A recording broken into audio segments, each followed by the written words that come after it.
جب دا چې چا سره د زکات نصاب وي. دویم په هر هغه چا باندې واجب ده چې هغه سره د ضرورت نه زیات سامان دی، کاغه کپڑے دي، کاغه لوخي دي، کاغه لرګي دي، کاغه گاڑی دي، کاغه موټر سایکل دي، کاغه سایکل دي، کاغه نور ډیکوریشن سامان دی. او چې ضرورت نه کوم زیات سامان دی داغي قیمت ولګول شي اور 612 گرام د قیمت برابر وي. مخکرزو کې داغې نه 78000 روپۍ جوړې دي. نو چا سره چې د 78000 روپو د ضرورت نه زیات سامان وي په د باندې سرسایه استل او په د باندې سرسایه ورکول دا واجب ده. د زکات په مال باندې کال تیرېدل دا شرط دی، دی باندې کال تیرېدل هم نشته دی. بس د اختر په سهار چې تاسو دومره روپۍ ته سرسایه ورکې او چې پچا باندې سرسایه واجب شوا د هغه کور چې کوم سرپرست او مشر دی نو د هغه په ذمہ باندې چې چا خرچه ده نان نفقه ده دا غوی د طرف نه ودا سرسایه ورکې. لکه نابالغ اولاد شو، نابالغ بچی شو، دا غوی د طرف نه ودا سرسایه ورکې، صدقه فطر به ورکې. او چې کوم بالغ افراد دي کچرته دا غوی د طرف نه ورکې، غټ زامنې دي، غټ لونې دي، دا غوی د طرف نه ورکې، نو بیا به دا غینه اجازه اخلي چې ستا سرسایه زور کم او کور نه کو.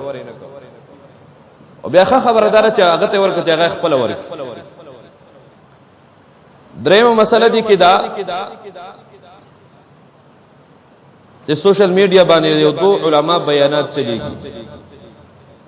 هغه مسله دا بیان کړی دا چې کوم یو کس باندې صدقه واجب شي او دا په کوم ملک کې پاتې کیږي نو دا هغه ملک په اعتبار سره به هغه هم سرسایه ورکي او دا هغه ملک په اعتبار سره به هغه د خپل اولاد نابالغ اولاد چې رچا سرپرستی کوي هغه هم دا غوی هم سرسایه ورکي. او چې کوم ملک کې پاتې کېږي هغه اعتبار سره هغه سرسایه نشي ورکول. دا خبره ټیک نه ده.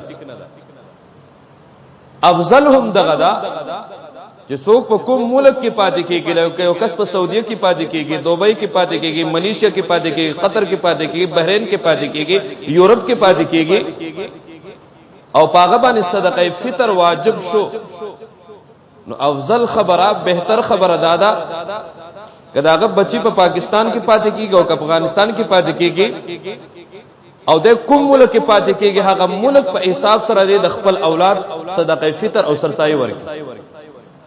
خو کچرته داسې نشي کولای نو بیا دویمه طریقه دا هم ټکدا چې داغه په پاکستان کې پاتې کیږي، پاکستان ته پیسې ولېږي او پاکستان کې چې کوم پاتې کیږي هغه د خپل سرسایه په خپل ورکړي پاکستانی اعتبار سره، یا افغانستان کې پاتې کیږي د افغانستان کې چې کوم نصاب ده یا څومره سرسایه ده هغه په هغه کې ورکړي.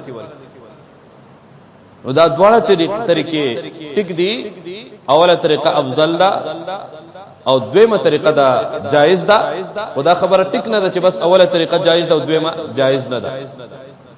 بیا دا سرسایه هر هغه کس ته ورکول شي چې څوک د زکات مستحق